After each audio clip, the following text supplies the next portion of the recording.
Hello, I was just sent this nail art airbrush gun, which I've really been looking forward to trying out.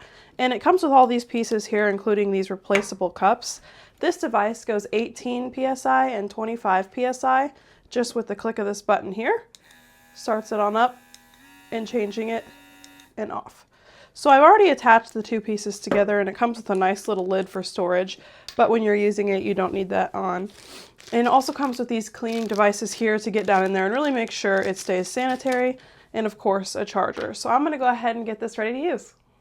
Okay, so I just put in some nail polish remover and some of this yellow polish here just to test it out.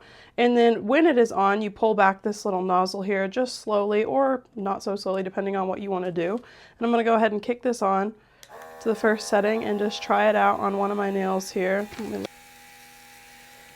So that's just a little aura effect on my finger that doesn't already have polish on. And that was just on the 18 PSI setting, and I really like the way that looks. And I'm very excited to try this out on my future nail journey.